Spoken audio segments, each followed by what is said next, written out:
Welcome to the College of Architecture Spring Video Newsletter. A local cultural center has partnered with the College of Architecture. The Lincoln Indian Center has served the indigenous populations of Lincoln, Nebraska since 1969. The Indian Center collaborated with students to find ways to enhance the aging building and surrounding grounds. At a community engagement event, teams of architecture and landscape architecture students, led by visiting professor Monique Bassi, shared design opportunities with community members. The Indian Center community wants us to really think about the opportunities to expand the programming within the building as well as the site. To also look at opportunities to renovate the building for better use for the community, and not only thinking about the present time, but thinking longevity for several years to come. We are working closely with the community. We're hosting a lot of community engagement events where we are asking very specific questions regarding values, history, traditions, the general journey of the site and of the building, just so that we can get a better understanding of how they already use it and to identify opportunity for further expansion and programming. It's the most community engagement we've ever had in a project, and being able to come and visit the Indian Center here has been really insightful, and getting to meet with the whole community. So that's been definitely the most unique part of the project. I'm awestruck in a lot of the ways, and how much effort they really put into it, the research that they put into it, little details like how there's a renovation that they want to put a balcony on here, and they use the concept of the teepee poles and the circle, and they incorporated that into like the balcony. Things like that, like little details that they put into it that shows that they've put a lot of research and a lot of thought, a lot of learning, getting the input from our elders and other people that have come in. They've really done a great job. So I'm very impressed. I would love to keep working with them.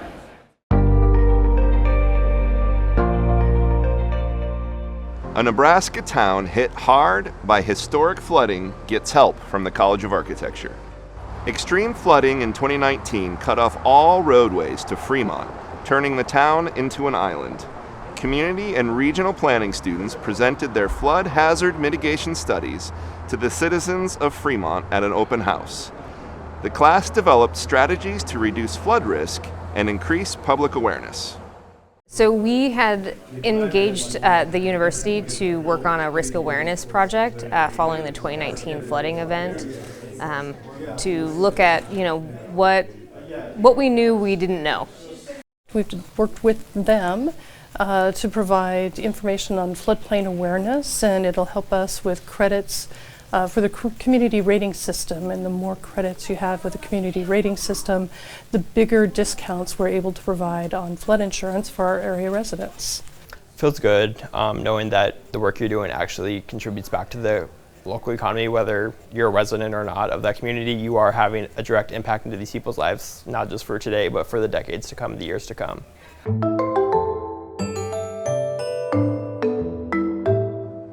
Interior design and Master of Architecture students explore textiles at Nebraska Innovation Studio. The workshop, led by Professor Nate Bysack and visiting professor Felicia Dean, applies techniques from the fashion world to the world of interior spaces. Students learn firsthand about the qualities and uses of several textiles and materials.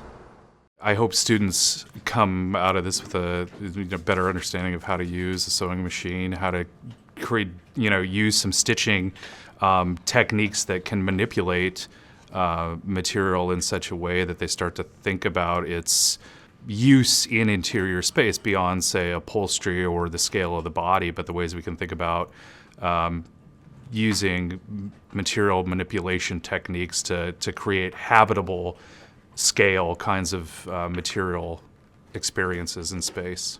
So what we're doing in the workshop is we're looking at different techniques that are taken from fashion apparel usually. They're called like three-dimensional fabric manipulation techniques. And we're applying them in more of a spatial project ultimately. So we're looking beyond like the human scale and the body, like fashion would do, and we're thinking of interior space and surroundings. Manipulating like textiles in the 3D is something that I had never really heard of, and so it being a whole new field was something that really intrigued me about the workshop because I'm already a textile artist, so getting another tool to put in my toolbox is really interesting.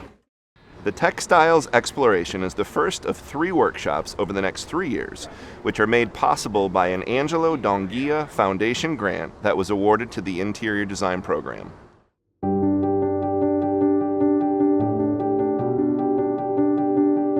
Architecture students develop a 200 square foot structure through Design Build Studios led by Professor Jason Griffiths. The micro-dwelling called Miser's Ruin stands at Cedar Point Biological Station outside of Ogallala, Nebraska. Over 90% of it was built with materials that came from within 1 mile of the site. And what that does is help reduce what we call the embodied energy of the building. So we've managed to calculate in this building that we're actually sequestering or pulling out of the atmosphere 1.4 tons of carbon. Now, if you took a building of an equivalent size, built in conventional construction, we'd probably be putting about 7 tons of carbon into the atmosphere. Well, you sit in the classroom and you do designs and you have papers and you do crits, right? And they stand there and they look at it and say, well, this can happen, this can happen, this can happen. Here, we come out here and we can physically touch what we built. You know, it's no longer a concept, it's a reality. In Nebraska, in the Great Plains region, there's a deep tradition of people knowing how to build their own buildings and a strong connection between the land and architecture. After 4 years of designing and building, Miser's Ruin will soon be available for guests and faculty.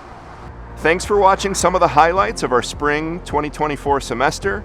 And if you joined us for our 50th gala, thanks for celebrating. If you missed it, check out the link in the description. Have a great summer.